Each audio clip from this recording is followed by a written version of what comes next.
what's up you guys? So I've been noticing a lot of back to school videos here on YouTube, and a lot of them are really stupid. A lot of them just give you terrible advice. So I decided to make my own back to school video due to the fact that, unlike a lot of YouTubers who just dropped out to make slime videos, I'm still in college. I'm still here. I'm suffering along with you guys, okay? So I know, I get it, I get the struggle. So I'm gonna give you guys tips that are actually helpful from a real college student's perspective.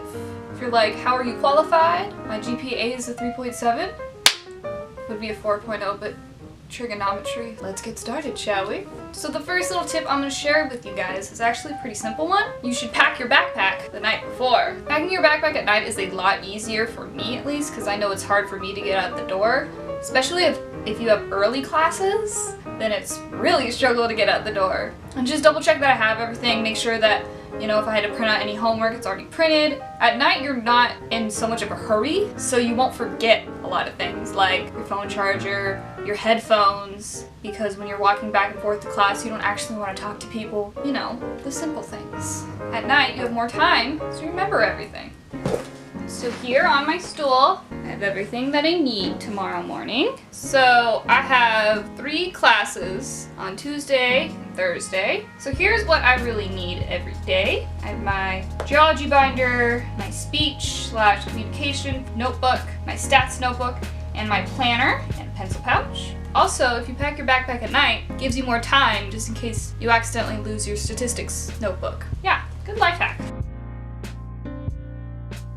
Now, I won't forget as much stuff. So the next little tip is, again, a pretty simple one that really just involves habits, which is studying during the day. I actually heard this from one of my college professors who said that there's a study out there that actually says that if you study during the day more instead of 9 o'clock at night, which I have done, no shame in it, I get it. Sometimes you work late and you got a test tomorrow. I get it. Do try to study during the day as much as you can, just because you'll retain the information a little bit more, because your body won't be as ready to go to sleep. Let's say if you were studying at 10 o'clock at night. Again, there's no shame in it. You will retain the information a little bit better if you do study during the day. Tip number 3 is get a planner. Some people like to use their phones. I personally don't, just because I put my work schedule in there a lot, so sometimes when you scroll down, I just kind of see my work schedule, and I don't really see my homeworks due that day. So I would definitely recommend getting a real life planner. Then you can really kind of just plan stuff out, and you have it right there for reference. If you don't use any planner at all, I would definitely suggest at least using your phone, just because you want to know when a test is, so you can study and prepare. Yeah, just get a planner. Save yourself all the time and energy of worrying about, oh my god, is there a test tomorrow? I don't know, I lost my syllabus. It's in your planner. Get a planner. Believe in them. 100%. Not sponsored by planners or need. Do it for you. You. Alright, another really good tip for school is limiting distractions. And this can be incredibly hard, okay? Like, I still struggle with this. There are 2 things that I use personally that kind of work. One of them is actually an app. It's called Forest that you can install on your phone. So this is the app called Forest, where you basically just plant trees. So you can set a timer. So this is for 25 minutes. Go ahead and start it. What you're doing is you're basically just planting trees, which sounds really simple, but the only way to plant the tree is to leave your phone on this app. So you can't go on Instagram, can't go on YouTube, can't do any of that until that timer is up. Now you can give up, you can see it kind of down at the bottom, but then the tree will die, and then you'll have a little tree, a dead tree, in your garden, which is not great, because it's ugly. When the 25 minutes are up, it shows you a cute little tree. I actually really like this app. My friend was the one who showed me this app, and it's actually pretty helpful because it kind of helps with building good habits of putting distractions down and stuff like that. And again, not sponsored. If you're one of the millions of kids that was diagnosed with ADD in the early 2000s, probably know this little strategy. I think they call it the 5-minute strategy, or like the 15-minute strategy or something like that. So basically what you do is you study hard for 5 minutes, then you give yourself a 1-minute break, and then once you can do that really effectively, you go ahead and you increase it to 10 minutes, with probably increase the break to 2 minutes. What that does is that really just builds a habit of being able to turn off your cell phone or YouTube or anything else that's really distracting you. Don't work harder, work smarter. They tell me that at work. It kind of makes sense. Study good for a nice period of time. Take little breaks, you know? It's okay to take breaks when you're studying because your mind needs a minute to process all that information. This next little studying tip I actually got from my anthropology teacher who used this in graduate school. Basically what you do is if you have to read a chapter, so like for this example I'm probably going to use my geology textbook. Basically what you do is you go through first and you read all the definitions of everything, because in every chapter you're going to have definitions and you're going to have titles and stuff like that. So go through, read the definitions and the titles first, then read the summary at the end of the chapter, because in almost every textbook you have a little summary at the very end. Read that first, familiarize yourself with some of the terminology, and then you can go ahead and actually read the chapter. And this way you won't be looking up the definitions while you're reading, so you won't break that train of thought, you know? So if you don't understand it, you don't have to flip through to the index and try to figure out what it actually means. You know, you already know what it means. Right, so here's what I was talking about. So here we have all of the key terms, and we also have a summary. So this summary tells you everything that was in the chapter. So if we go through to the very beginning, rocks and minerals. Hell yeah. What we do is all of these are boldened, you can kind of see, and they all have little definitions after them. So go through, read all of this, and also read the chapter names, because that'll give you a very good idea of what the chapter's about. And then when you go back and you actually read it, you'll retain the information a lot more, because you'll have read it twice. Alright, so this next tip is going to seem really familiar to you. This is a very common hack where people are like, oh, just like highlight everything really pretty colors, Instagram it, and then, you know, you'll just learn it. Which is always perpetuated because it does have a little bit of truth to it. What I use this colors hack, what I use it for is to help sort of differentiate different things. I'm going to show you again with my geology notes just because if you didn't already guess, I just did my geology homework before filming this video. So let me grab my geology notes and I'll show you guys sort of the truth in this. You don't have to just Instagram it. Alright, so here's one example of how I use this.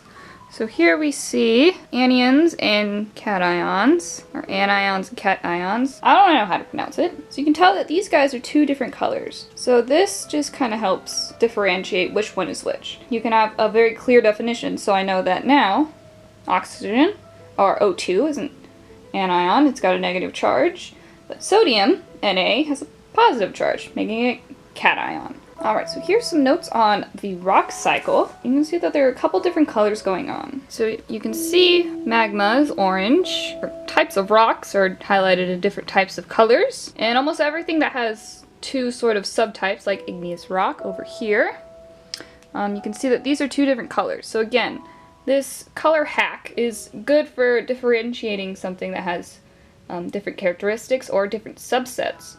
But just coloring your notes for no reason is not great. Alright, so my next little tip is actually just a little bit of advice, which is trying to stay motivated throughout the semester, because that can get really hard about 3 weeks in. Motivation just kind of goes down. Here's the thing. Take it from someone who's failed at a lot of things in life. Failure is not the end. Failure is a good time to sit and reflect upon yourself. Say you failed that math test. Don't stress out about it. Here's what you do. You're going to sit down, figure out, what did I do wrong? How can I change this? What can I do to better myself in the future? Okay? Here's the thing that the public school system does terribly. They make you scared to fail. Don't be scared to fail. You need to fail in life because that's how you're going to grow. Failure is better than not trying. As someone who pretty recently graduated high school, I know that there's this attitude of, well, not trying is better than failing. No. You need to try. As someone who's failed a lot, guess what? I tried it. I can say I tried. This whole YouTube thing. I don't know if this is gonna work out, but guess what? I've always wanted to do it, and I'm trying it, okay? So now, when I'm 80 years old, I don't have to wonder what would have happened if I started YouTube. Failure isn't the end of the world. You're gonna be okay. Sit down, reevaluate things. Don't let that one failure set you back from success in the future. And that is my attempt at being Amber Wagner, which if you guys need some motivation throughout the year, I would definitely highly recommend Amber Wagner on Instagram. I think her username is justlbb, JSTLBBY. She's a motivational speaker on Instagram. She makes these short little videos that really motivate you in a really nice, positive way. Always telling you, you know, you can change, you know, you're still alive, you know, you're here for a reason. Take it from someone who has burnt themselves out from stress, from everything possible, who has failed countless times. You can do this. If you fail, get back up. Try it again. Try it differently. And don't be afraid to fail. If you fail, you fail. So what? You get yourself some Starbucks and say, what did I do wrong on this test? Ask your teacher. You know, a lot of teachers will sit down and tell you, all right, this is what you need to change. You got this. You got this. I believe in you. Okay? I know you're like, Megan, you're talking to me through a camera, through the internet, but take it from me.